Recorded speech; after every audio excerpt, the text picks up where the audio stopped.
마태복음 5장 7절 말씀, 우리 한 절 말씀 함께 읽겠습니다. 마태복음 5장 7절입니다. 긍휼히 여기는 자는 복이 있나니 그들이 긍휼히 여김을 받을 것이며. 네. 자, 오늘은 이제 또 긍휼에 대한 말씀을 좀 나누겠습니다. 긍휼이 뭔가요, 여러분? 긍휼은 어떻게 좀 말로 표현하기가 참, 그쵸? 뭐 좀 정의 내리기가 또 굉장히 좀 모호하다는 표현은 그렇지만 쉽지 않은 그 감정이기도 하고 어떤 뭐 상태이기도 하고 어떤 뭐 여러 가지 어떤 이 의미를 우리가 좀 이게 이야기할 수 있을 것 같은데, 인간에게 있어서 이제 이 긍휼이라고 하는 것을 가장 이제 강하게 우리가 경험하게 되는 것은 어디서 좀 경험하게 되죠? 긍휼? 부모가 자녀를 네, 그렇죠. 네. 저도 이제 그 전까지는 물론 이제 뭐 우리 부모님이 나를 사랑한다는 거는 뭐 그렇죠, 느끼긴 하겠지만 내가 자식을 가지기 이전에는 전혀 알지 못했던 것을 자식을 가짐으로써 이게 뭔가 이렇게 생겨나는 그 무엇이 있어요, 그렇죠? 그래서 부모가 그 자식을 볼 때 그 자식을 향한 어떤 마음들이 생겨나는데, 이제 그게 이제 우리가 가장 강하게 경험하는 긍휼인 거죠, 그렇죠? 그것이 뭐 인간이 본연적으로 가지고 있었는지는 모르겠으나 자식이 없는 상태에서는 그게 발현되지가 않고, 자식이 있는 상태, 또 그리고 그 자식이 뭐 아파한다든지 어떤 그 우리가 소위 이제 뭐 좋은 방향보다는 어떤 안 좋은 상태에 빠졌을 때 그것을 보는 그 부모의 마음이 긍휼이다라고 하는 것을 가장 강하게 경험을 하게 되죠. 그러니까 인간 편에서 경험하는 이제 그 긍휼의 가장 강한 면모는 어떤 누가 뭐 수련하고 연마해가지고 갈고 닦는 마음이 아니라 자식이 생겨남으로써 그 관계 속에서 나타나는, 그때 비로소 생겨나는 그런 어떤 마음으로서 경험되어지는 것이 이제 긍휼인 거죠. 긍휼. 그래서 긍휼을 그러니까 하나님께서 자, 세상을 창조하실 때 이제 하나님이 뭐라 그래요? 요한서에서 하나님은 사랑이시다 그러죠, 그렇죠? 사랑을 가지신 분이 아니고 이제 하나님이 사랑이라 그랬어요. 그러니까 이 사랑이 원인이 되어서 하나님이 이제 세상을 창조를 하셨는데, 그래서 그 세상을 창조했는데 이제 결국 그 세상이란 것은 그렇죠? 하나님이 존재케 하시는 너겠죠, 너. 그 너로서의 그 존재를 하나님이 창조를 하셨어요. 그럼 이 창조의 이 근원이 뭐라고요? 사랑이라고 했죠, 사랑. 자, 그러면 자, 예를 들어서 한번 생각해 봅시다. 하나님은 우리가 없었을 때도 사랑이실까요? 그렇죠. 예. 이유가 뭘까요? 사랑 자체십니다. 하나님 자체가 사랑이십니다. 하나님 자체 사랑이시니까. 그러니까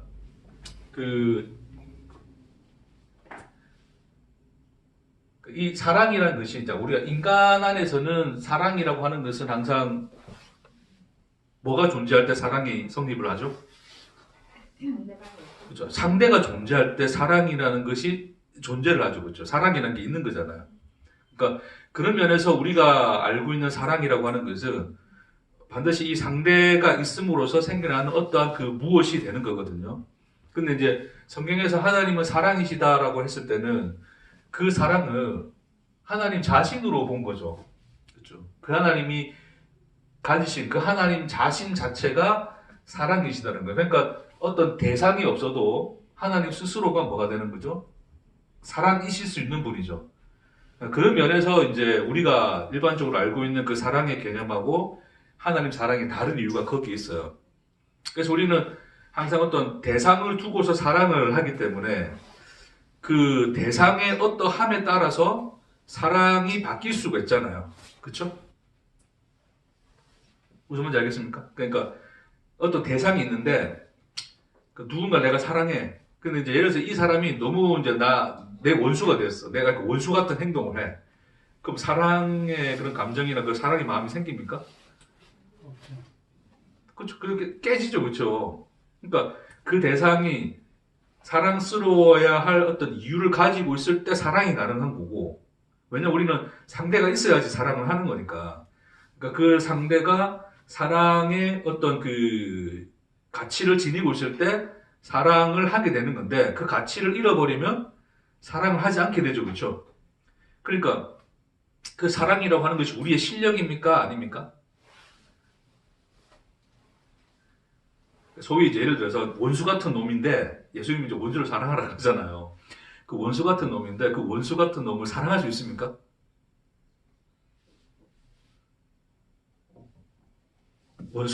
원수가 없나 봐. 그러니까 예를 들어서 이렇게 합시다. 여러분에게 뭐 사기쳐가지고 돈 떼먹은 놈이 있어요. 내 전 재산을 날린 놈이 있다 칩시다. 뭐 사랑이 가능합니까? 못하죠, 그렇죠.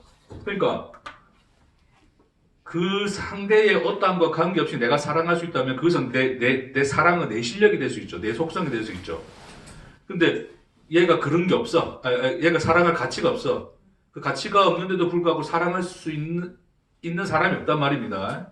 다시 말해서 그것은 우리가 이 상대의 어떠함과 관계없이 그를 사랑할 수 있는 그 사랑으로서의 실력이 있다 아니다? 아니다. 얘가 변하면 얼마든지 변할 수 있는 것이 사랑이다. 그쵸? 사랑이 변하니 사람이 변하시 뭐 그런 얘기를 하는데, 그러니까 어찌됐든 그 사랑이라고 하는 것 자체가 우리에게는 실력일 수가 없는 거예요. 왜냐면 우리 속성이 아니니까. 이해되겠죠? 그러니까 우리가 또 상대를 두고서 사랑한다 했을 때는 그 사랑이라고 하는 것은 어찌 보면 그 사랑할 가치를 지닌 그 무엇에서, 자 여기 제가 이렇게 할게요. 자, 인간이 이렇게 사랑을 하는데 이 사람을 사랑해. 근데 인간이 이제 어떤 누군가를 사랑할 때는 그 사랑할 때 어떤 이 사랑할 만한 사랑의 가치를 지닐 때 사랑이 된단 말입니다. 그렇죠? 그래서 사랑하는 사람은 없어요. 사랑이 되는 거지, 인간들은. 그렇죠? 엄밀히 말하면 뭐 대표적으로 남녀와의 관계에 있어서도 사실은 어떤 누군가를 만나게 됐을 때 그냥 이렇게 서로에게 이제 우리가 뭡니까 이게 눈에 뭐 씌었다 그러죠, 그렇죠? 콩깍지가 씌면 이제 빠져버리는데, 그러면 결국 그 사람이 내가 이 사랑을 불러일으킬 만한 가치를 지녔기 때문에 사랑을 하게 되죠, 그렇죠? 내 이상형이라든지, 그렇죠? 내가 좋아하는 외모일 수도 있고, 어떤 그 성격일 수도 있고, 뭐 여러 가지 그 어떤 조건일 수 있잖아요, 그렇죠? 그런 것들을 감지함으로써 사랑의 감정이 이제 나오는 걸 본단 말입니다. 그러니까 이 사랑을 불러일으키는 것은 이 사람 속에서 나타난 능력이에요. 요 가치가 만들어낸 거예요. 그렇죠. 요 가치가 그것을 만들어낸 거죠. 그러니까 가치가 없어진다고 느껴지면, 그렇죠? 이게 가능합니까? 안 가능합니까? 안 가능하면 사라지게 되죠. 그러니까 여기에 인간의 속성으로서 인간이 가진 그 무엇일 수 있다 없다? 없다. 인간은 그 속성을 지니지 않았어요. 근데 우리는 이제 이런 것들을 사랑이라고 말한단 말입니다. 이야기를 해요. 자, 부모와 자식 관계는 나중에 좀 다시 이야기하겠습니다. 부모와 자식 관계는 조금 다릅니다. 다른데, 어쨌든 우리가 일반적으로 어떤 그 상대를 사랑한다고 했을 때는 어떤 그런 가치가 원인이 되어서 사랑을 하게 되는 거죠. 그러니까 내가 사랑하는 게 아니라 하게 되는 거다.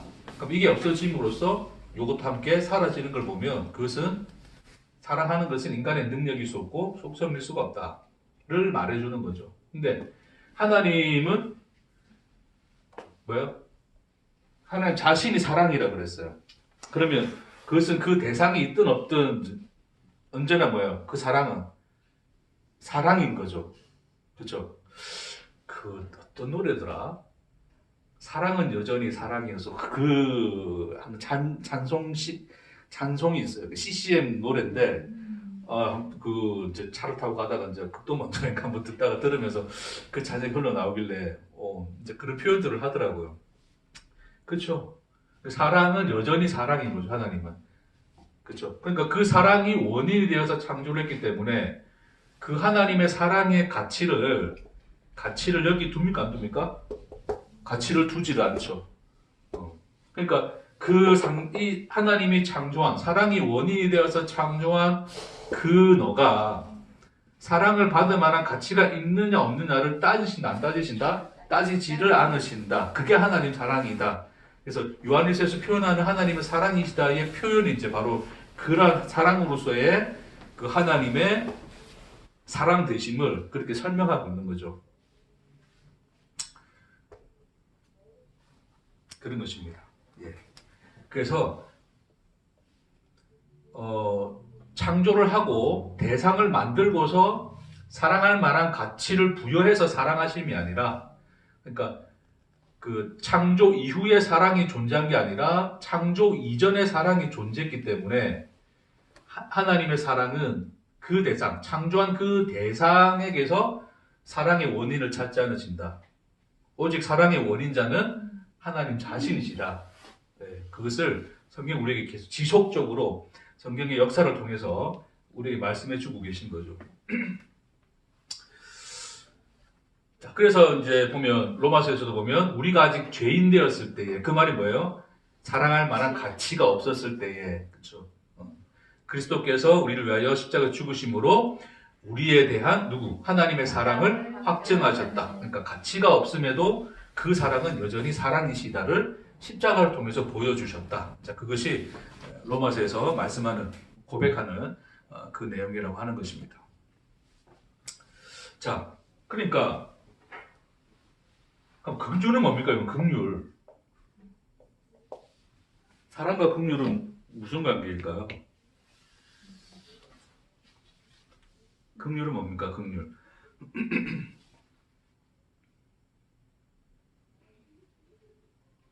사랑하니까 분명히 생기는. 그렇죠. 그러니까 긍휼은 사랑의 일부일까요? 아니면 다른 면일까요? 좀 다른 면이라 좀 표현한 게 좀 그렇지만, 그러니까 이것은 그러니까 사랑이라는 이제 우리 집합으로 이야기하면 사랑이죠. 사랑의 이제 이렇게 속에 뭐 여러 가지 뭐 즐거움, 기쁨 뭐 이런 것도 있고 한데 그 중에 어떤 일부를 차지하는 것이 긍휼이다라고 말할 수 있을까요? 네. 예. 이제 우리 이제 그런 거죠, 그렇죠? 근데 긍휼은 그러니까 사랑이라는 어떤 전체 속에 들어가 있는 일부가 아니라, 성경에서 말하는 긍휼이라고 하는 것은 일부가 아니라 사랑의 다른 면이죠. 그러니까 같습니다, 긍휼이.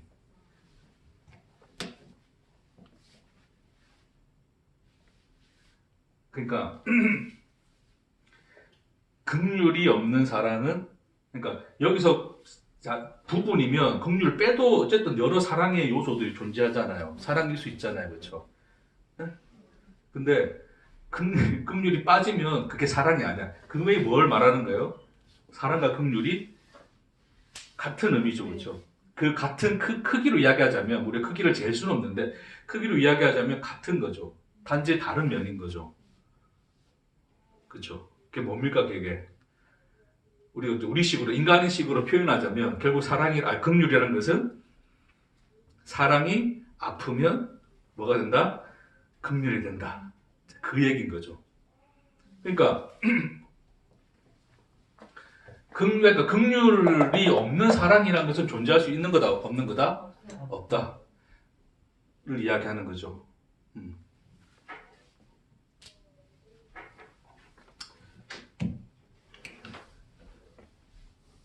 그러니까 결국 이제 하나님이 사랑하셨다를 이야기하는데, 그러나 이제 인간이 죄가 들어오고 인간은 이제 죄에 빠지게 죄의 현실 속에 살게 되는데, 죄의 현실 속에 살게 된 그 사랑의 대상인 너를 향한 하나님의 그 존재 방식, 우리에게 계시된 하나님의 존재 방식이 뭐로 나타나는 거란 말입니까? 그게 이제 긍휼인 거죠. 그 사랑이 아파하셨더라가 긍휼이 되는 거예요. 그래서 그 긍휼의 결과가 결국 예수 그리스도의 뭐였다? 십자가로 나타난 것이고, 그렇죠? 그게 바로 긍휼이에요, 긍휼. 자, 그러면 그런 의미를 담지하고서 지금 예수님은 우리 산상수훈을 하시면서 뭐라 말씀하시는 거예요? 긍휼히 여기는 자는 복이 있나니 저희가 긍휼히 여김을 받을 것이며라고 이야기하는 거예요. 자, 그러니까 우리가 이 말씀을 또 대할 때 여러분 속에 제일 처음 드는 생각이 뭐예요? 그렇죠. 가장 1차적으로 드는 생각은 내가 긍휼히 여김 받기 위해서는 뭘 해야 되겠다?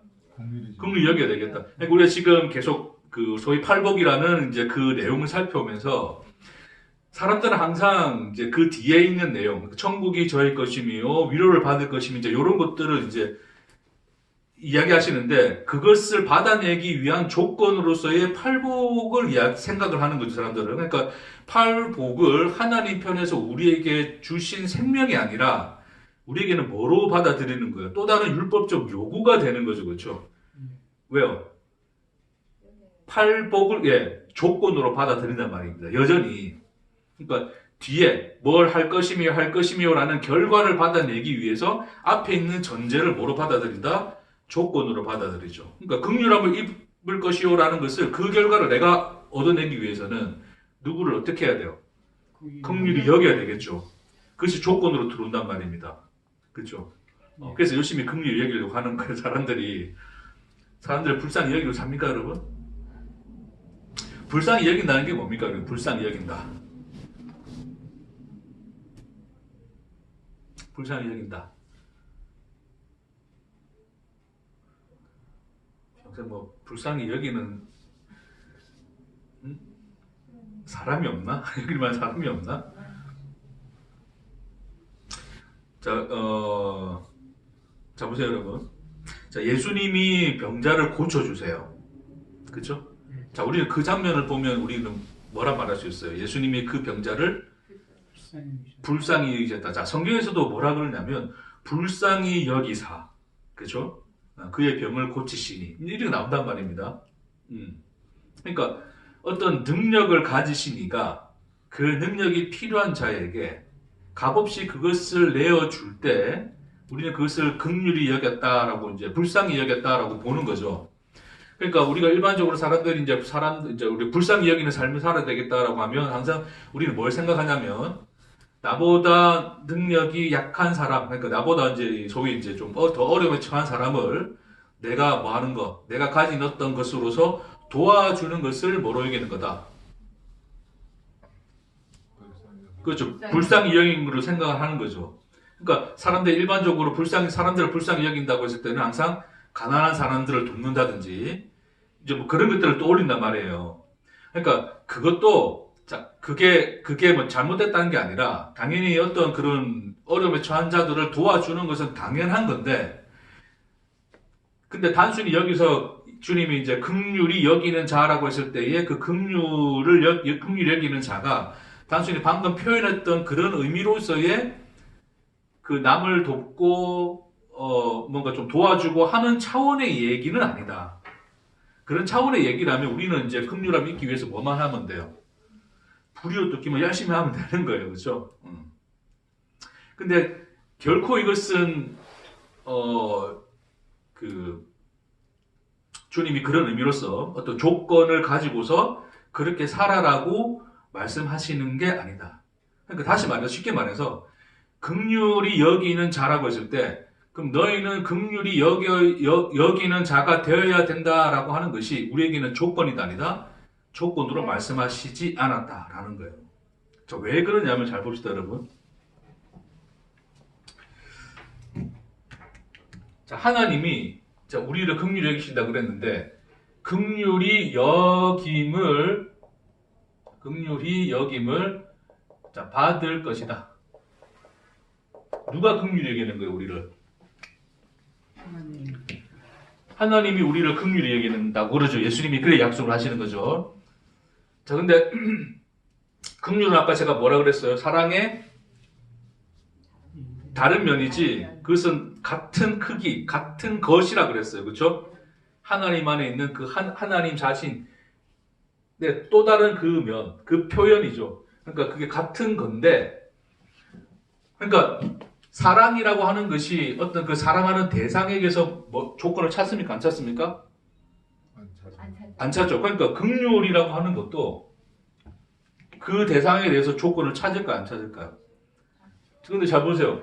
긍휼 여김을 받을 것이라 그랬는데 누구를 긍휼 여긴다 그랬어요? 긍휼이 여기는 자. 되죠? 자, 이건 조건입니까? 아닙니까? 이걸 조건을 읽어버리면 요게 성립을 합니까? 안 합니까? 이 단순하게 문장에 대한 어떤 이 논리를 지금 설명하는 건데 잘 들어보세요, 여러분. 자, 긍휼 여김을 받을 것이라 그랬어요. 근데 하나님의 긍휼이라고 하는 것은 조건을 찾는 긍휼입니까? 찾지 않는 긍휼입니까? 찾지 않는 거예요. 근데 요 우리 예수님 말씀하신 이 문장 속에서 보면 긍휼히 여기는 자를 긍휼히 여길 것이다라고 하는 것 같잖아요, 예수님이. 그러니까 이 말 자체가 성립을 할 수 있냐는 거죠. 네? 긍휼이 조건을 원하지 않는 건데 이걸 조건으로 제시할 수 있느냐는 겁니다. 그쵸?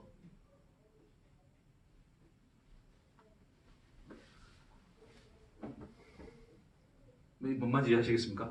그러니까 이 긍휼이 그러니까 너희가 사람을 긍휼히 여겨야 돼라는 것을 조건으로 삼아 이 말씀이 성립할 수 없는 거예요. 그러니까 문장 자체가 성립하지 않는 거예요. 그러니까 예수님이 하신 이 말은 문장 자체가 성립하지 않는 거예요. 우리가 생각할 때. 왜요? 긍휼히 여기는 자가 긍휼히 여김 받는다는 것은 말이 성립이 안 돼요. 긍휼의 속성이 뭔데요? 조건이 없는 거거든요. 그렇죠? 너에게서 조건을 찾지 않는 게 긍휼인데 이 긍휼은 조건을 찾잖아요. 네가 남을 긍휼히 여기는지 안 여기는지를 내가 보겠다 그런단 말이에요. 그렇죠? 자, 예수님의 비유에 우리 그런 거 있잖아요. 그거 1만 달란트 빚진 자 이야기 있죠. 그 이야기 뭡니까? 어떤 사람이 왕에게 1만 달란트를 빚졌는데 얘가 어떻게 해요? 1만 달란트 얼마인지 압니까, 여러분? 그 누가 계산했던데 대략 하여튼 몇 조인가 몇십 조인가 돼요. 그러니까 갚을 수 없는 돈이라는 거죠. 갚을 수 없는 돈. 그 돈을 왕에게 빚졌죠, 어떤 사람이. 그래서 이 사람이 살려주십시오 그런단 말입니다. 그러니까 왕이 어떻게 해요? 탕감을 해주죠. 예수님 비유해서 그렇죠? 탕감을 해줬는데 이 사람이 나중에 탕감받고 나오는 길에 어떻게 해요? 다른 사람. 자기 친구 동료. 그렇죠. 몇 달란트입니까? 그 달란트 갑자기 기억이 안 나네. 2,000달란트가 아니고 몇 달란트? 2,000데나리온인가? 하여튼 얼마 안 돼요. 예. 네, 얼마 안 돼요. 얼마 안 될 거예요. 그러니까 그 1만 달란트에 비하면 정말 아무것도 아닌 건데 그걸 가지고 이 사람에게 뭐 하는 거예요? 멱살을 잡고 갚으라 그러죠. 자, 그러니까 왕이 그 소식을 듣고 이놈 감옥에 쳐넣으라 그런단 말이에요. 배은 완벽한 놈. 그렇죠? 자, 그 비유하고 여기하고 이게 우리가 딱 같이 연결시켜 보면 말이 되잖아요. 왜? 긍휼이 그 자기한테 얼마 빚지지 않은 그놈을 긍휼히 여기지 않은 것 때문에 왕은 다시 긍휼히 여기지 않아 버리죠. 그렇죠? 다시 말해서 그 사람이 그 얼마 빚지지 않은 사람에게 이제 긍휼히 여겼더라면 여전히 왕은 이제 그를 이제 탕감해 준 상태에서 긍휼히 여겼을 거예요. 그렇지 않습니까?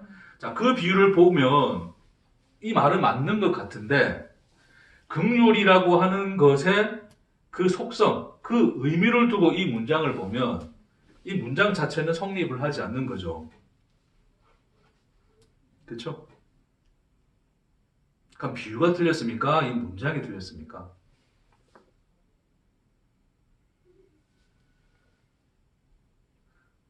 모르겠다, 나는. 나는 모르겠다. 자, 비유가 틀린 것도 아니고 이 문장이 틀린 것도 아니죠. 그렇죠? 이 문장과 그 비유는 하나예요, 하나. 같은 의미를 가지고 있는 건데 1만 달란트의 비유를 우리가 잘못 이해했기 때문에 이제 우리가 그거를 여기다 접목을 시키는 거예요. 그러니까 1만 달란트의 비유에서는 단순히 이제 내가 너를 긍휼히 여겨줬는데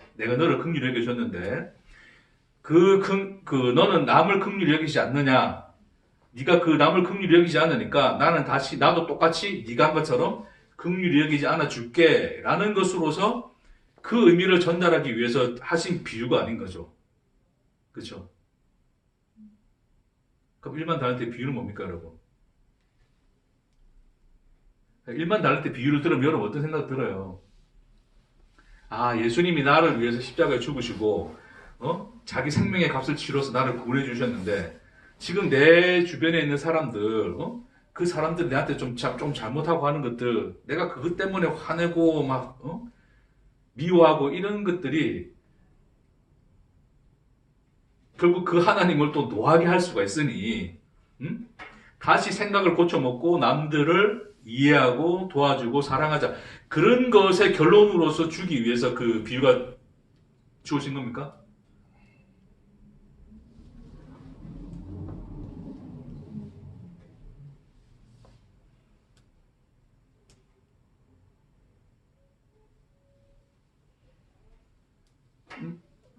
뭘까요? 그러니까 우리의 초점은 항상 어디에 있냐면 행위자에 있어요. 행위자. 그놈이 어떻게 했을까? 그놈이 저렇게 하니까 하나님도 그렇게 하시네. 이렇게 간단 말이에요. 다시 여기도 보면 자, 긍휼히 여김을 받을 것이다. 누가? 긍휼히 여기는 자. 그러니까 우리가 머릿속에 먼저 꽂히는 게 뭡니까? 긍휼히 여김을 받을 것입니다가 꽂힙니까? 아니면 긍휼히 여기는 자가 머릿속에 확 꽂혀버려요. 긍휼히 여기는 자가 꽂혀버리죠. 왜? 그게 행위자잖아요. 행위자. 내가 되어야 될 그 무엇이잖아요. 이게. 그러니까 그 비유에서도 그 행위자 보는 그 행위자 요놈이 지금 얼마 빚지지 않은 요놈을 친구를 이렇게 막 멱살 잡는 요 행위자를 보는 거예요. 그 행위자를 보니까 어때요? 아, 이렇게 살지 말아야지로 가고 싶은 거예요. 그렇죠? 그러니까 우리는 항상 말씀을 보거나 성경을 볼 때 제일 크게 오류에 빠지는 게 뭐냐면 항상 행위자를 보는 거예요. 행위자. 그러니까 누구를 보는 겁니까? 결국 인간을 보죠. 인간. 사람의 모양과 어떠함을 본단 말이에요. 자꾸. 그러니까 그런 사람의 모양과 어떠함은 항상 우리에게 뭐로 작동합니까? 조건으로 작동하죠. 그렇죠? 하나님의 백성이 누굽니까? 우리죠. 우리랑 어떻게 알아요? 여러분, 하나님의 백성이라는 것을 우리가 하나님의 백성이라는 것을 어떻게 합니까?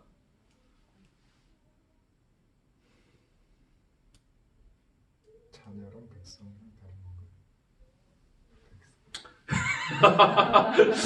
건가요? 그렇죠. 자녀랑 백성은 다른 거니까 또 아니면 같은 의미로 할까? 하나님 자녀랍시다. 자, 하나님의 자녀입니까? 하나님의 자녀라는 것을 어떻게 알아요?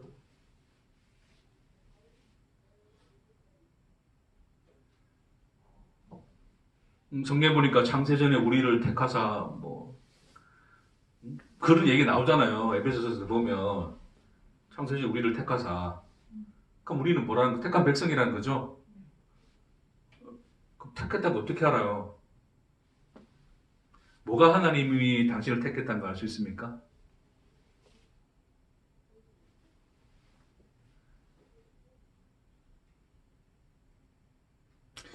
그러니까 저는 그런 얘기를 하지만 제가 이제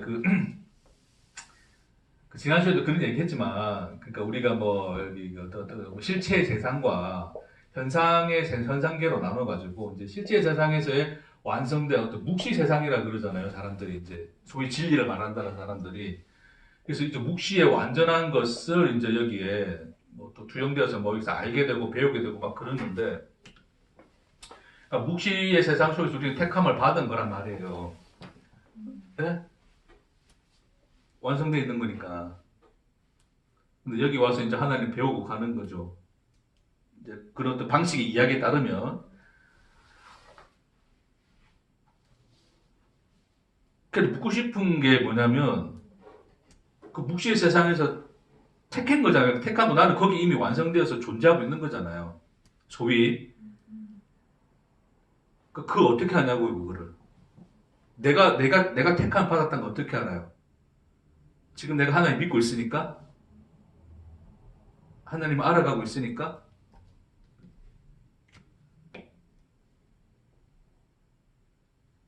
소위 이제 예정론에서 이야기하는 것처럼 하나님이 이제 우리를 택했다 그러잖아요. 하나님이 택했다는 거 어떻게 알아요, 집사님?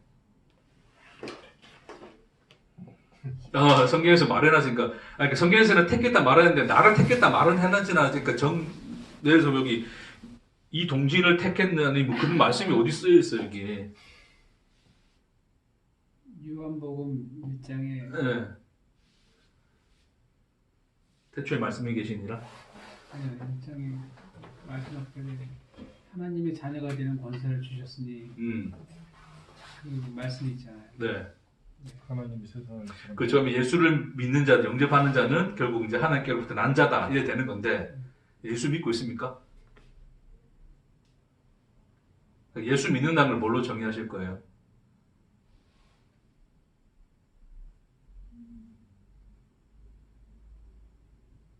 내가 믿는 게 아니라 예수님을 믿어지게 해주셨어요. 믿어지게 해준 게 안 믿어질 때도 있잖아요. 그렇죠. 믿어지기도 하고 안 믿어지기도 하고 이러면 어떻게 할까요?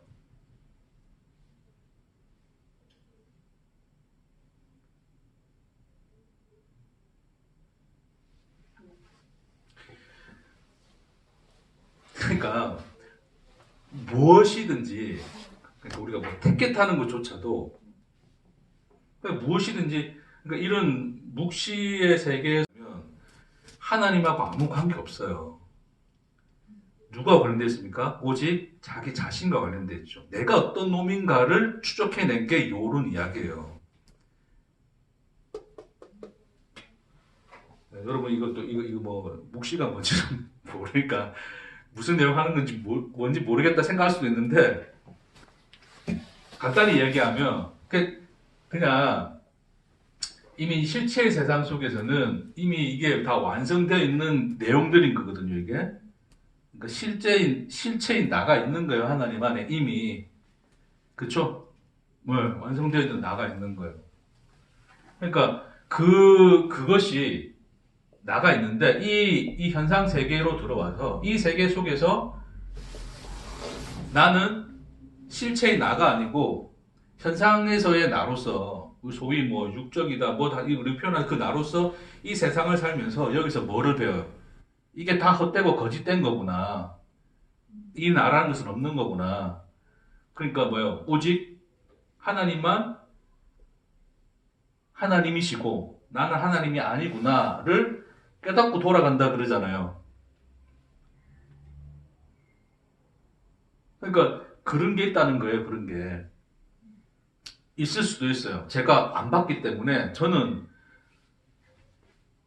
여기서 이게 맞다 아니다를 말하지는 못하겠어요. 무슨 말인지 아시겠습니까?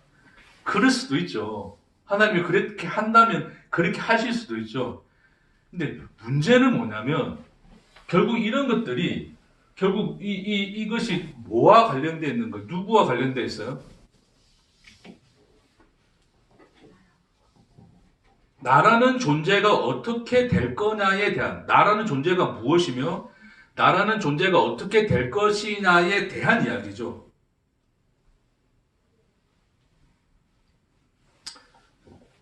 오늘은 짧게 끝내려 했는데 또 이야기하면서 또 옆으로 새버렸네. 좀만 정리하고 갑시다, 여러분. 왜냐하면 그런 개념들이 중요해요. 자, 우리가 이제 일반적으로 이제 정통이라 표현하면 그렇지만 일반적인 어떤 이 교회에서 일반 교회라 표현하는 것도 좀 그렇습니다. 어쨌든 우리가 일반적으로 우리가 신앙생활을 했던 교회에서 자 하나님은 자 하나님이 존재하시고 자 인간이라고 하는 것이 여기 존재를 해요. 그렇죠? 일반적으로 이제 일반적으로 이제 우리가 이제 인식하는 이제 그 교회 안에서의 그런 모습들은 물론 다양한 어떤 내용을 가지고 있긴 하지만 일반적으로 그 구조상 보면 자 천지를 창조한 하나님이 계시고 인간이 창조함을 받아서 거기서 살고 있는 거예요. 그렇죠? 자, 살고 있는 건데 자, 이 신은 이 인간에게 뭐를 하고 있습니까? 뭔가를 요구를 하죠. 그렇죠? 요구를 하죠. 뭐를 요구합니까?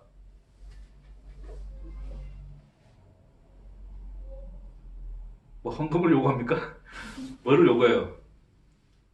자기 뜻을 요구하잖아요. 내 뜻대로 살아라. 네. 뜻을 요구하는데 그게 표현된 게 뭐였어요? 율법이잖아요, 율법. 자, 그러니까 그 뜻을 따라라는 그 요구를 하나님이 하시니까 당연히 그 창조함을 받은 피조물의 인간들은 뜻을 따라야 돼, 안 따라야 돼요? 따라야 되죠. 그러니까 늘 그들에게 고민은 뭐예요? 말씀대로 사느냐 안 사느냐가 문제죠. 그렇죠? 그러니까 율법을 어기느냐 지키느냐의 문제인 거예요. 물론 율법이라는 것이 이제는 율법의 이름을 벗어나서 뭐 다른 뭐 복음으로 우리가 표현한다 하더라도 어찌됐건 그 속에 있는 하나님의 뜻은 다 우리가 행해야지 하나님이 뭐 하신다? 기뻐하신다가 되는 거죠. 그렇죠? 그러니까 우리 열심히 어떻게 했습니까? 신앙생활. 그렇죠. 순종을 했죠. 순종. 뜻에 순종을 하고 열심히 살아간 거예요. 그게 뭐였다? 우리 신앙생활이었다. 그것이 잘 되고 안 됨에 따라서 우리는 기뻤고 슬펐고가 반복되었다. 그렇죠?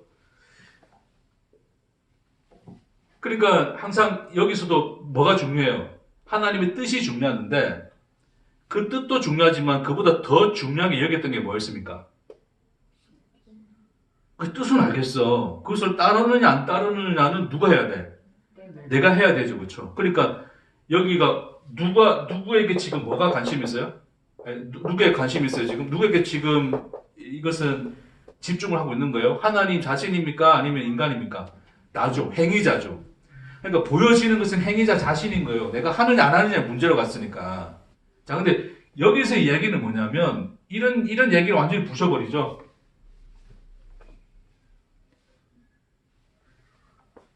이미 여기는 뭐예요? 이 순종과 관계없이 여기는 뭐가 있어요? 완성이 되어 있죠. 그쵸? 뜻이 완성이 되어 있어요. 그래서 거기서 우리는 여기서 이제 이 세상으로 보냄을 받아가지고 그 묵시 속에 있는 내용을 깨닫기 위해서 이 세상을 살아가요. 그쵸? 거기서는 단순히 순종하느냐 불순종하느냐가 중요합니까? 안 중요합니까? 안 중요하죠. 그쵸? 거기서 뭐 깨지고 뭐 넘어지고 다 내가 죽고 자아가 파괴되고 그런 과정을 통해서 결국 뭐를 아는 거예요? 묵시의 세상을 깨닫고 가면 되는 거죠. 그쵸? 그러니까 어떤 율법의 요구에 대해서 순종하는 것 자체가 중요합니까? 안 중요합니까? 안 중요하죠. 그쵸? 안 중요하니까 자유롭잖아요. 집사님이 뭔 짓을 하고 살아가든 어쨌든 이 세상 속에서의 삶이 끝나고 나면 이제 그 완성된 그 나로 돌아가는데 뭐 걱정할 게 있습니까? 없습니까? 근심 걱정할 게 있어요? 없어요? 없어요. 그렇죠? 뭐 자식이 사고 나서 죽든 안 죽든 뭐 관심 중요하지 않아요. 안 중요해요. 아니 그러니까 이 논리에 의하면 그 자식도 완성된 어떤 세계 속에 있는 거라면 걱정 없죠. 걱정이 없죠. 어떻게 되든 상관이 없죠. 그렇죠? 그렇죠? 왜요? 나 자신이 무엇인가에 대한 답을 받았으니까. 자, 여기서는 그 답을 이런 방식으로 얻었고요. 그렇죠? 여기서는 완전히 다른 방식으로 얻었죠. 그렇죠? 근데 결국 여기서 모든 관심은 다 어디에 있어요? 나죠, 나. 그걸 벗어나지 못합니다, 인간들이. 네? 그러니까 우리는 도무지 그분이 누구이신가에 대한 그게 없어요. 그러니까 뭐 관심을 떠나서 관심 뭐 하나님 관심 받으려고 하는 것도 아닌데 그분이 누구이신가에 대한 그것이 그러니까 늘 언제나 나가 무엇인가에 대한 것에 관심이 있어요.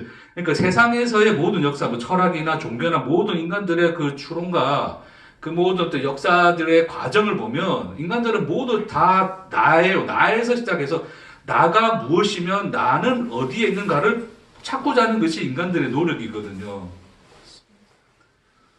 똑같아요. 그러니까 말씀을 읽을 때도 여전히 우리는 어떤 그 행위자인 나를 보는 거예요.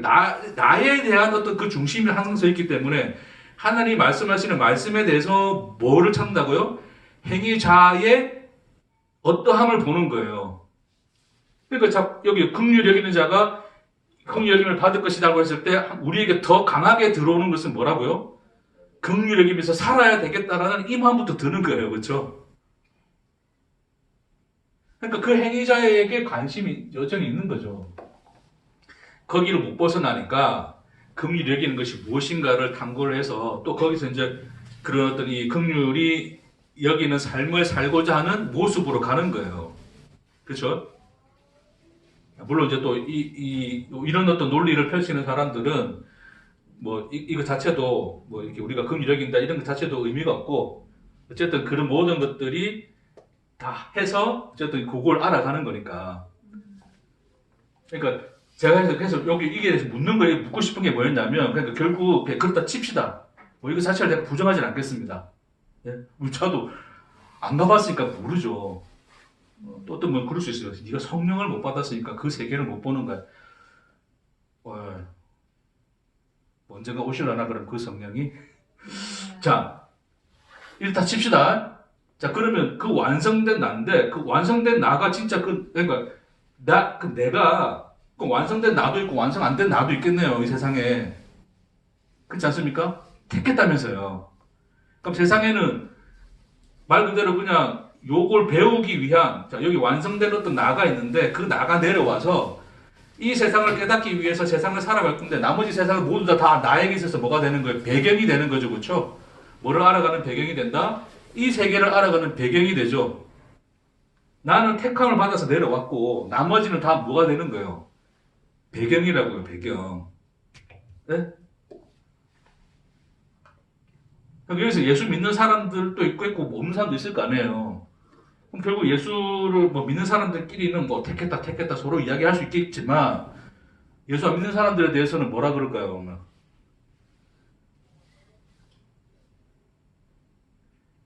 지옥의 땔감들입니까? 지는 예수 믿는데 자기 자식은 예수 안 믿다가 사고 나서 죽었어요. 예를 들어서. 그럼 자기 자식은 땔감 되고 자기는 이제 완성된 세계로 간 나가 되면 됩니까? 논리에 의하면 그럴 수 있는 거죠. 그러니까 예정에 의해서 나는 택함을 받았다라고 여기는 그 묵시 속에서 택함을 받아서 보낸 나인데 그 나 외에 택함받지 않는 인간들이 존재할 거 아니에요. 그 인간들은 다 뭐였다 다. 내가 이 세상을 살아갈 때 이걸 알아가는 과정에서의 배경들이다. 그래서 제가 묻고 싶은 거예요. 네가 배경이지도 않느냐고. 혹시 배경인 건 아니냐. 네가 예수 믿는다고 착각하는 거고 네? 네가 예수 믿는 네 택함받아 생각하는데 그건 네가 착각하는 거고 오히려 다른 누군가가 너를 배경으로 삼고 있지 않겠냐. 네가 배경인지 그 묵시 세계에서의 완전한 난지 그거 네가 어떻게 하니? 를 묻는다면 대답할 수 있겠냐는 거예요. 좀 더 쉽게 이야기하면 예정에서 하나님 나를 택했다 그랬는데 내가 뭔 짓을 하든 나를 구원하겠다라고 택했다 그랬는데 택했다 칩시다. 근데 네를 택한 건지 안 한 건지를 네가 어떻게 알아요?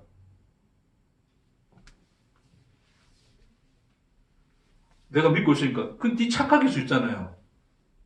얼마든지. 그러니까 제가 왜 이런 어찌보면 쓸데없는 얘기 같은 얘기를 하냐면 제가 볼 때 쓸데없는 게 아니라 굉장히 중요한 얘기인데 왜 장황하게 이런 얘기를 하냐면 나라는 것에 초점을 맞추기 시작하면 답이 없어요. 성경은 그거에 대해서 이야기한 적이 없거든요. 네가 어떻게 되고 세상이 어떻게 되고에 대한 내용 요한계시록을 보면 우리 보면 굉장히 요한계시록은 예언의 이야기고 앞으로 펼쳐질 미래 이야기 같잖아요. 마치 그 얘기 자체도 다 뭐예요? 이게 완성되어 있는 뭔가를 펼쳐져 보여주는 것 같잖아요. 그렇죠? 그래서 우리 그 생각하죠. 아, 세상은 앞으로 어떻게 될 것이고 그 묵시에서 완성된 것들이 이 세상에 펼쳐질 것이고 그렇게 이렇게 되어져 갈 거야. 그 속에 나는 어떻게 있을 거야 라고 생각하는 거란 말입니다. 인간들이. 계시록을 제대로 읽으셔야 돼요. 계시록은 완성된 그 무엇을 우리에게 뭐로 비춰주는 게 아니에요. 성경은 처음부터 끝까지 하나님 그가 누구이신가를 말씀하고 있어요. 그가 누구이신가?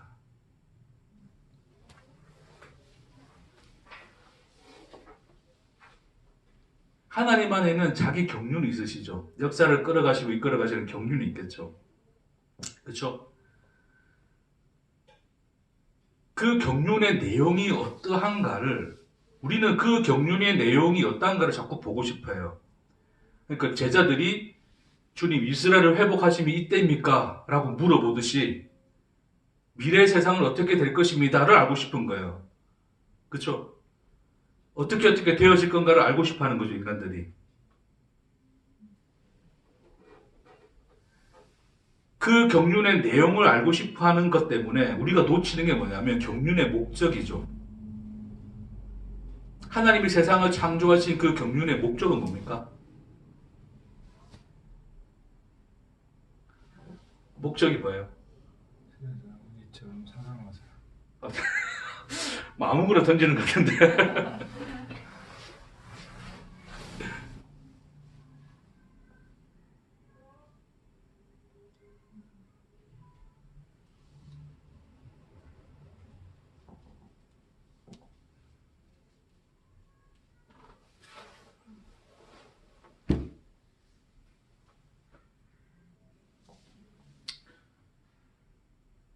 뭐 내가 어떻게 하겠습니까, 목적을. 그러나 성경에서 늘 하나님이 선지자를 보내서든 예수를 보내서든 말하고 싶어 하는 게 있으시잖아요. 말하고자 하는 것이 뭐였습니까? 그 이스라엘 백성들이 수많은 제사를 드림에도 불구하고 하나님 그 제사 원한다, 원하지 않는다? 원하지 않는다. 뭐를 알길 원한다 그래요. 그렇죠. 하나님 아는 것을 원하노라. 예수가 십자가에 죽음으로써 확증된 게 뭡니까? 우리가 앞으로 어떻게 될 것인가에 대한 이야기입니까? 우리에 대한 하나님의 자기 사랑입니까? 그렇죠. 자기 사랑, 자기를 확증하셨다는 거죠. 뭐를 보라는 거예요? 하나님 자신을 보라는 거죠. 그 자신이 누구이신가를 아는 거죠. 이게 있을 수도 있어요. 근데 없어도 상관없어요. 이게 뭐가 중요합니까? 그 세상에서 완전하게 있다 없다가 뭐가 중요해요? 뭐가 중요합니까? 그렇죠? 나는 이 세상 속에서 배워서 묵시의 세계가 이런 줄 알았는데 갔더니 그게 아니야. 하늘 뻥치셨네. 그러지 말자는 겁니다. 그가 누구이신가를 보라는 거죠. 그 얘기를 하는 거예요. 그 얘기로 보건대 누구를 택겠다 안 택겠다를 하나님이 누구를 택하고 누구를 택하지 않았다를 우리가 어떤 진리의 명제로서 이야기할 수 있습니까? 없습니까? 제가 늘 말씀드리지만 택함에 대한 고백은 택함에 대한 그 성경의 말씀은 고백들이에요. 고백들. 원리와 법칙이 아닙니다. 뭔 말인지 이해하시겠어요? 원리와 법칙을 따라 하나님이 누굴 택하고 안 택하고 이런 얘기가 아니라고요. 나의 인생을 살고 보니 뒤돌아보는데 그 세상, 이 세상 속에서 내가 보니 믿을 실력이 내한테 없음에도 불구하고 이런 믿음이 내 안에 생겨난 것은 오직 뭐 때문이더라? 하나님의 은혜 때문이더라. 그가 나를 택하여 나에게 찾아오지 않으셨더라면 나는 하나님을 알았었다, 몰랐었다? 몰랐었다라고 고백하는 거예요. 그러니까 그 이야기는, 택함에 대한 얘기는 놀라운 고백을 담아낸, 그러니까 인생의 모든 시작과 끝에 그 내용을 담아낸 고백이란 말입니다. 함부로 다 살지도 못하고 해서 함부로 할 얘기가 아니라고요. 이해하시겠습니까?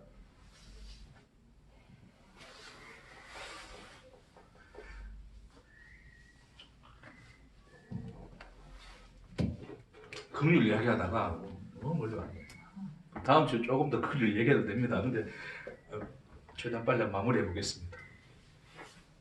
자, 그래서 결론적으로는 어쨌든 여기서도 마찬가지로 우리는 긍휼히 여기는 자에 대한 관점을 두다 보니 결국 이 문장이 뭐가 되냐면 모순이 되는 거예요. 왜요?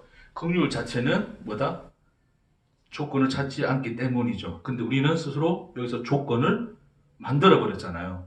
이 문장을 읽어내면서 긍휼히 여기는 자가 되어야 돼라는 생각이 든다는 것 자체가 이미 그것을 조건으로 만들었기 때문에 우리의 인식 속에서 이것은 모순이 되어져 버린 거죠. 그럼 하나님이 말씀하시는 말씀 안에서는 모순이 아니죠. 그러니까 예수님이 말씀하시는 거죠. 그렇죠? 네? 그럼 이 내용은 뭘 의미하는 겁니까, 결국?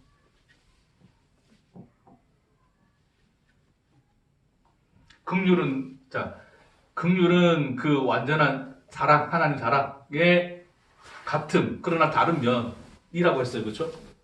그러니까 이 긍휼은 결국 사랑이 하나님이시라 했을 때 그 사랑이 하나님 자신의 것인 것처럼 긍휼도 그분의 것이지 인간 자체 안에서 스스로 가질 수 있는 것이 아니다.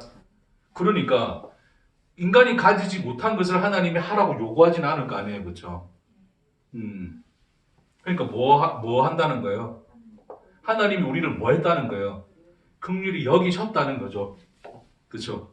그것이 예수의 십자가의 역사 속에서 보여준 하나님이 우리를 어떻게 긍휼히 여기셨는가를 말씀해 주시는 거잖아요. 그러니까 그 긍휼히 여김을 받은 자들은 결국 내 속에 어떤 믿음의 실력도 없고 내게는 어떤 사랑의 속성도 없고 아무것도 아닌 난데 이런 나조차 그러니까 그런 난데 그러니까 사랑할 만한 가치가 전혀 없는 난데 그런 나를 사랑하시는 그분이더라가 되는 거죠. 그러니까 조건을 여기서 찾아내지 않으시고 하나님 스스로가 조건이시고 원인이 되어서 나를 사랑하셨더라, 긍휼히 여기셨더라를 예수를 통하여 보게 되는 거죠, 우리가. 그렇죠? 그럼 그렇게 보게 된 자들은 이제 비로소 뭐를 깨닫는 거예요? 하나님의 긍휼이 무엇인가를 깨닫죠. 물론 그 크기와 넓이와 높이 모든 것을 알 수는 없지만 그 긍휼의 내용이 무엇인가를 깨닫기 시작한단 말입니다. 그렇죠?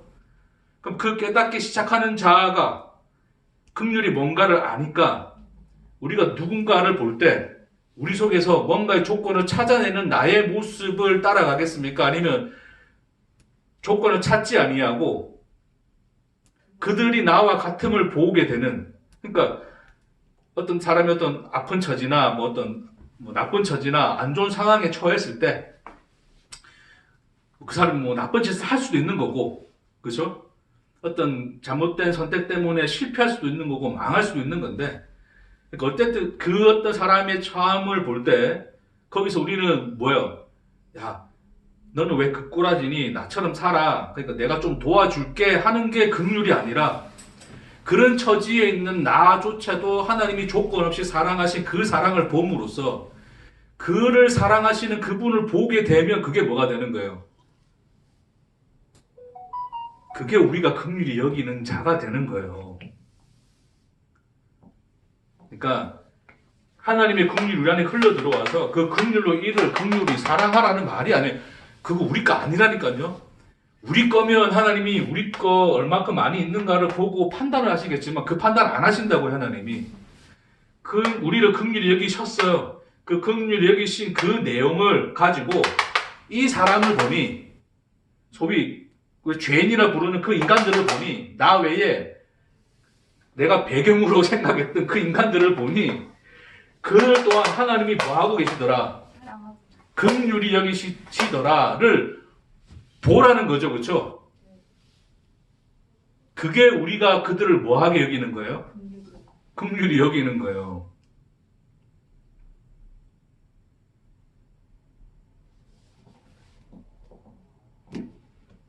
그러니까 그런 긍휼을 보는 자가 그건 조건입니까? 아닙니까? 내가 뭔가를 행하면 조건이 될 수 있는 거죠. 네가 그걸 가졌니 안 가졌니를 따질 수 있으니까. 근데 그거 내 거 아니잖아요.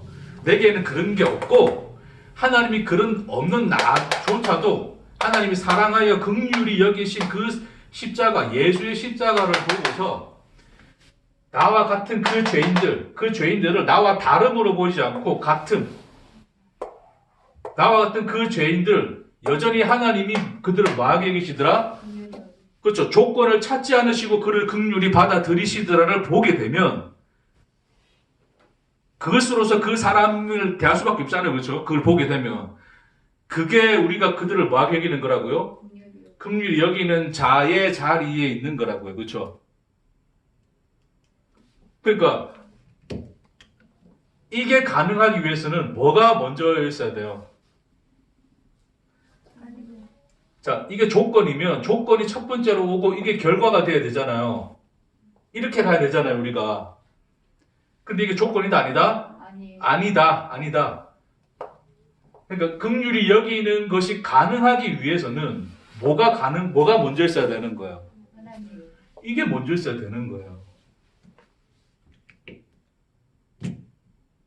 그렇죠? 하나님의 창조가 창조 이후에 사랑하신 것이 아니라 창조 이전에 사랑이 원인이셨던 것처럼 그것이 먼저였기 때문에 여기서 어떤 것을 찾지 않으신 것처럼 이것 자체가 우리에게 조건일 수가 없고 여기서 하나님이 우리가 너 다른 사람 긍휼히 여기느냐 안 여기느냐를 보고자 함이 아니라 이게 있음으로써 이게 가능하니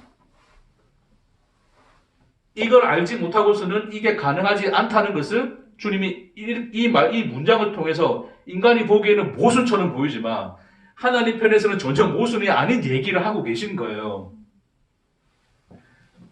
그러니까 긍휼히 여김을 받음으로써 이게 가능하게 된 거니까 이게 조건이 있습니까? 없습니까? 없잖아요. 오히려 뭐가 조건입니까? 이게 조건이죠. 그러니까 조건을 누구에게로 가져가요?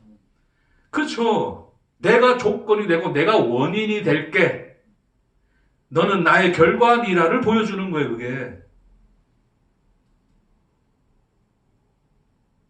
그러니까 그 아까 1만 달란트 비유에서 그 친구의 멱살을 잡은 인간은 긍휼히 여김을 받은 자입니까? 아닙니까? 하나님이 긍휼히 여기신, 왕이 긍휼히 여긴 거 맞죠? 근데 그 긍휼히 여김을 안 자입니까? 모른 자입니까? 모른 자죠. 그 사람은 뭐에만 관심이 있었냐면 내가 탕감 받았느냐 받지 않았느냐 자기 자신에게만 관심이 있는 거예요. 자기를 탕감해준 그 왕에 대해서는 아무 관심이 없다고. 그러니까 왕은 그를 긍휼히 여겼지만 그는 그 긍휼에는 관심이 없는 거예요. 그러니까 그 왕을 몰랐던 거예요. 그러니까 당연히 이 사람은 긍휼히 여길 수 있습니까? 없습니까? 그걸 안 되리라를 그렇게 주님이 말씀하시는 거예요. 네가 무엇을 깨닫고 무엇을 알든지 간에 너 자신에게 그 초점이 맞춰져 있으면 아무것도 한 것이 아니라 그러죠. 주님이 그 얘기예요. 왕이 누구인가를 알아라 그 말씀인 겁니다. 그러니까 이 긍휼히 여기는 이 이야기는 긍휼히 여기신 그분이 누구이신가를 보라는 거죠. 네? 내 주변에 그럼 예를 들어서 택함을 받지 않은 인간들 같이 보는 인간들이 있어. 예를 들어서 뭐 소위 이제 이걸 믿는 사람들이 있다 칩시다. 뭐 그렇게 믿고 살아도 상관없어요. 하나님만 잘 믿으면 되지. 어찌됐건 이런 것들을 보고 내가 주변에 하나님 믿지 못하고 막 복음 전에도 안 받아들이고 하는 인간이 있다 칩시다. 그럼 그럴 거예요. 아, 저 인간은 택함 받지 못한 내 배경일 뿐이야. 그럴 겁니까? 하나님의 긍휼은 안 보이십니까? 이 묵시에 이걸 깨닫는 게 중요합니까? 그를 위해서 울어줄 수는 없습니까? 뭐 이웃을 떠나서 여러분 자식이 있다 칩시다. 자식이 예수 안 믿고 있어요. 그러면 얘는 어쨌든 하나님 택해 주셨을 거야. 내가 믿고 나중에 예수 믿겠지 하고 내버려 둘 겁니까?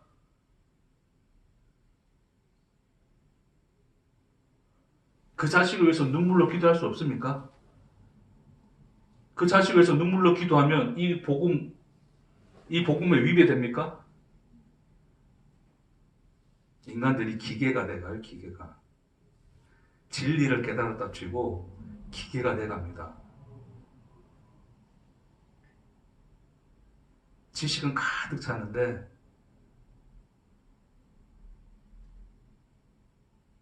긍휼이 없어요. 눈물이 없죠. 막 그냥 울어라는 말이 아닙니다. 여러분, 긍휼은 사랑의 일부 속성이 아니에요. 사랑이 아프면 긍휼이 되는 겁니다. 그걸 그림자로 보여주는 것이 부모와 자식 관계예요. 세상 모든 사람이 내 자식을 손가락질 한다 칩시다. 그럼 내가 모든 세상 사람들이 너를 미워하고 너를 죄인 취급하고 손가락질 하니까 나는 네 엄마 아니야. 그럴 수 있는 엄마가 있습니까? 있을 수도 있습니다. 인간은 악질이라서 있을 수 있는데 대다수 일반적으로 봤을 때 그런 엄마가 있고 그런 아빠가 있습니까?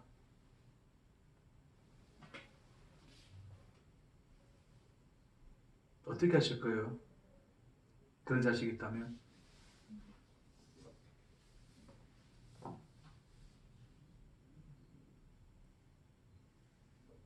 사랑하는 만한 가치가 자식에게 전혀 없어요. 보니까.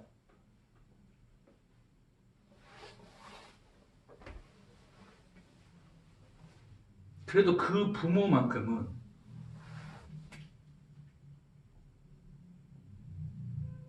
벗어날 수 없어요. 무엇에서? 긍휼에서 벗어날 수가 없습니다. 긍휼을 이길 수가 없어요. 긍휼을 이길 수는 어떤 것도 찾을 수가 없어요. 프로포폴 맞으면 잠이 잘 안 되는데. 네.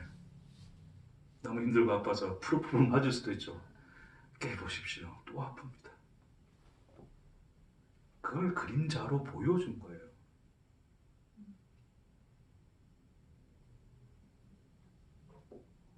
그래서 성경에 보면 하나님이 그러잖아요. 그러니까 결국 아버지와 자식의 관계로 하나님이 끊임없이 표현하는 것은 하나님 엄마로도 이게 계시가 됩니다. 엄마 바라라고 하는 그 창조하다의 단어가 그게 이제 잉태하다는 뜻이거든요. 그렇죠? 그 잉태는 누가 합니까? 여자입니까? 남자입니까? 잉태는 누가요? 여자가요? 남자가요? 그러니까 하나님은 여자입니까? 남자입니까? 아니, 물어볼게요, 여러분. 갑자기 또 샜네. 자, 여자입니까? 남자입니까? 네, 남자. 네? 여자인 도시 남자. 그렇죠. 여자도 아니고 남자도 아닌 게 아니라, 그러니까 여자 남자 좀 표현을 그래요. 그러니까 아버지도 아니고 어머니도 아닌 게 아니라 아버지면서 또한 어머니세요. 그 두 속성을 우리 인간에게 아버지와 어머니라는 이름으로 속성을 부여해서 보여주신 거고, 하나님은 그걸 다 가지고 계신 분이시죠, 그렇죠? 그러니까 끊임없이 성경에서는 하나님을 어머니로, 아버지로 계시를 한단 말입니다. 그 관계 속에서. 왜요? 우리에게 그림자로 보여준 그 관계가 뭐예요? 부모와 자식의 관계잖아요. 그걸 듣고 알아먹으라고 이야기하시는 거예요. 그렇죠? 심지어 뭐라 그러냐면 그 어미가 자기 젖먹인 아이를 잊을 수 있겠느냐 그 이야기 하시죠. 이스라엘에 대한 심판을 이야기하시면서 그러면서 뭐라 그래 이야기하시냐면 혹 그들이 잊을지라도 나는 너희를 잊지 아니하겠다 이야기하시죠. 하나님이. 이 뭔 말인지 이해하시겠습니까? 그러니까 우리가 그 부모와 자식의 관계에서 보건데 그 어떤 상황이 몰아친다 하더라도 결국 그 부모, 어머니와 아버지는 그 자리를 떠날 수 없다는 거죠. 그렇죠? 긍휼을 이길 수 없더라를 보여주시는 겁니다. 그러니까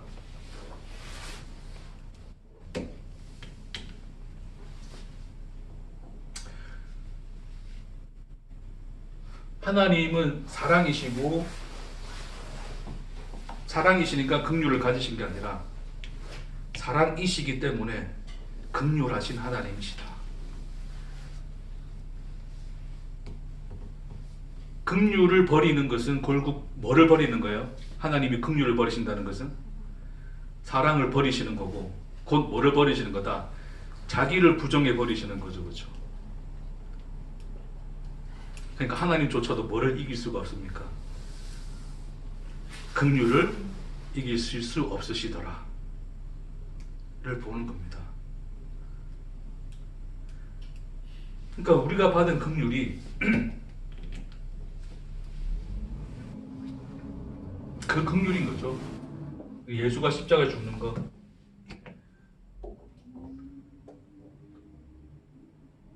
그러니까 예수가 십자가에 죽으심으로써 우리에 대한 하나님의 자기 사랑을 확증하셨는데 결국 그 사랑이 뭐였더라? 긍휼이었더라를 우리에게 증언하신 것이 예수의 십자가죠. 그리고 하나님이 율법으로 해결될 세상이었으면 해결이 되었겠지만 역사 속에서 보니까 율법으로 해결이 되는 인간들입니까? 안 되는 인간들입니까? 안 되는 인간들인 거죠. 그렇죠? 율법이 뭡니까? 여러분 율법.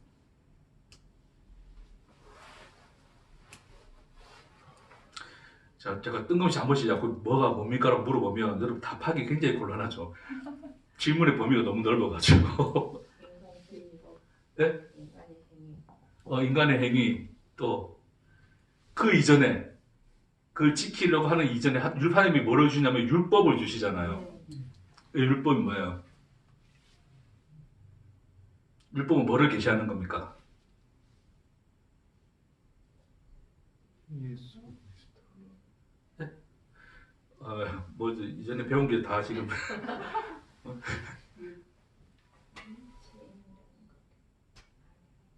우리가 죄인이라는 것을 알게 되는 것을 뭐 때문에 알게 되는 거예요? 율법을 못 지키. 자, 어둠이 어둠으로 보여지려면 뭐가 있어야 돼요? 빛이 있어야 빛이 있어야 되죠, 그렇죠? 우리가 죄인으로 비치기 위해서는 우리가 존재가 아니라는 것을 알게 되기 위해서는 누가 비춰야 돼요? 비치신 그분 하나님이 비춰야 되잖아요. 율법은 뭐에 대해 계시냐면 하나님 자기 자신에 대한 계시예요.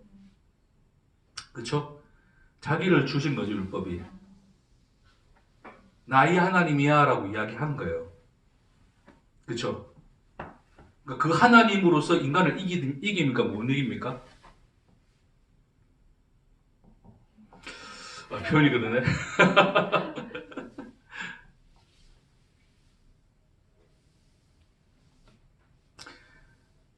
자, 율법을 들이댔더니 이 인간들이 지킬 수 있습니까? 못 지킵니까? 못 지키죠. 못 지키잖아요, 그렇죠? 네? 그럼 누가 이긴 거예요? 하나님. 하나님 승이잖아요, 승. 율법하고 인간하고 붙으니까, 그러니까 하나님 자신하고 인간하고 붙으니까 당연히 누가 이길 수밖에 없어요. 하나님 이길 수밖에 없죠. 인간 승. 인간이 미안해요. 죄송합니다. 인간 승이 아니고 하나님 승으로 끝난 거예요, 그렇죠? 근데 역사는 그걸로 끝나지 않잖아요. 그렇죠? 누가 누구를 죽입니까? 인간이 하나님을 죽이죠. 누가 승리한 겁니까? 네?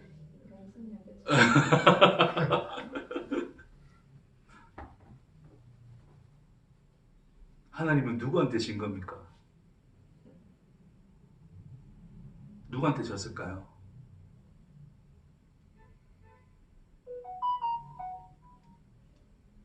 인간이 하나님 죽였다고 인간한테 하나님이 졌습니까? 긍휼한테 졌죠. 그렇죠?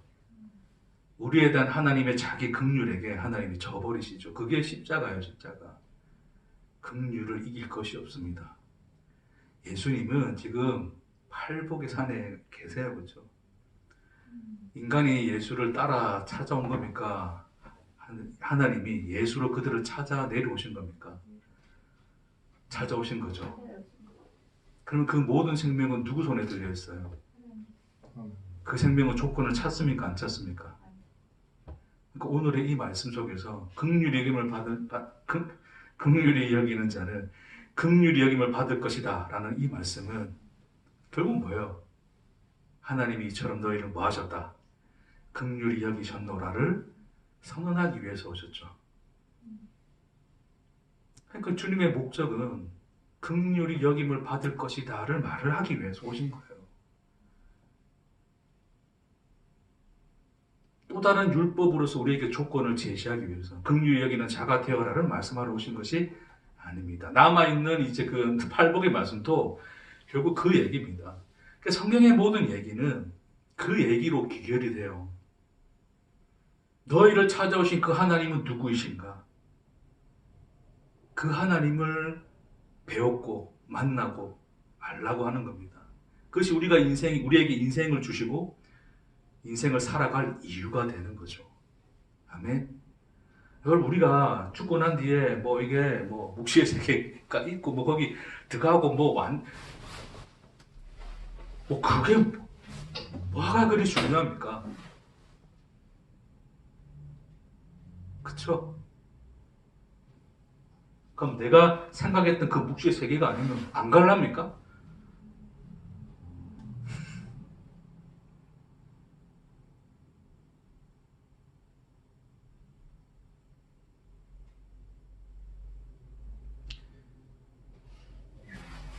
진리는 우리 이제 진리 이야기 하잖아요. 진리.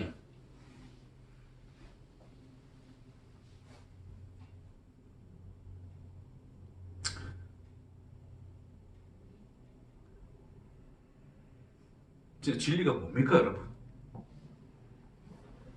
이 질문하고 그냥 마치고 싶네. 빌라도가 예수님한테 한 질문인데 진리가 무엇입니까?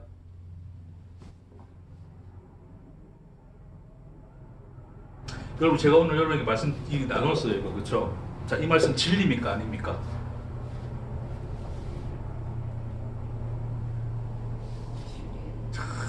대답들이 없으신데. 네? 진리입니까, 아닙니까? 진리요. 그러면 그 영상 답글에 진리의 말씀 감사합니다 좀 그런 거 적어주시면 안 돼요? 네? 목사님 역시 진리의 말씀을 이렇게 진리를 가르치시는 목사님이 있는 줄 몰랐네요. 그런 거 좀 달아주시면 안 돼요? 좋아요도 많이 눌러주시고 그럼 좀 영상 조회수 더 올라가지 않을까? 그렇게 안 해주신 걸 너무나 감사하게 여깁니다. 제가 말한 것은 진리 아닙니다, 여러분. 진리를 따르지 말고 예수를 따르십시오. 하나님을 만나고 하나님을 아십시오. 저는 그냥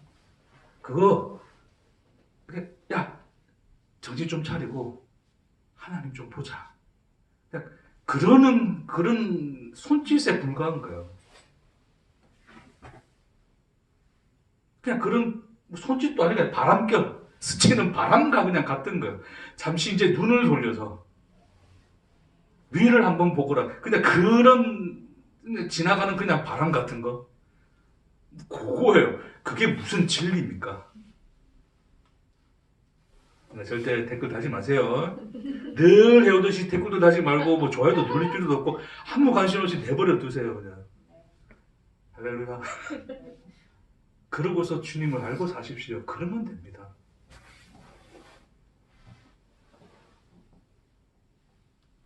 뭐 여기 다 완성되어 있다고 기도 안 하고 살 겁니까? 기도라는 게 뭐 이 세상에서 내가 이거 이루어주세요 저거 이루어주세요 그거 아니잖아요. 그거 아닌 거 아시잖아요. 그렇죠?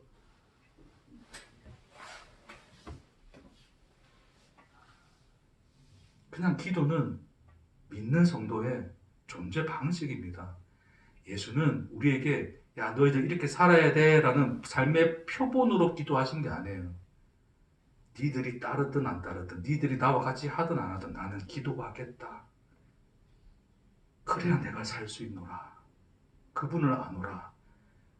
그래서 한적한 곳에 가서 기도를 하세요.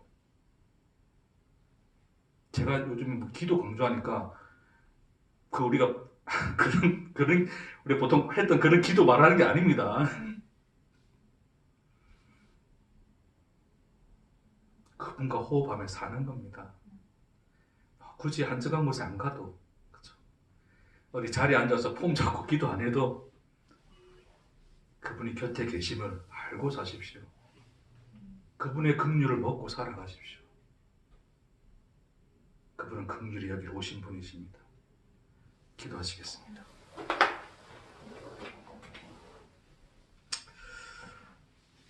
하나님, 우리에게 아무 조건과 원인도 찾지 않으시고 우리의 하나님이 되어 주셨습니다. 우리 아버지가 되시고 어머니가 되셨습니다. 주님, 그 하나님이신 것을 예수로 통하여 그 말씀을 통하여 우리에게 보여주셨나이다. 주여, 그 하나님과 동행하며 우리에게 허락하신 인생을 살게 하옵소서. 우리가 알 바 아닌 것에 눈을 두지 말게 하시고 오직 내 곁에서 호흡하시고 함께 동행하시고 걸어가시는 그 하나님 아버지 어머니를 곁에 두고 사는 기도하는 삶이 되도록 축복하옵소서. 감사드리며 예수님 이름으로 기도합니다. 네.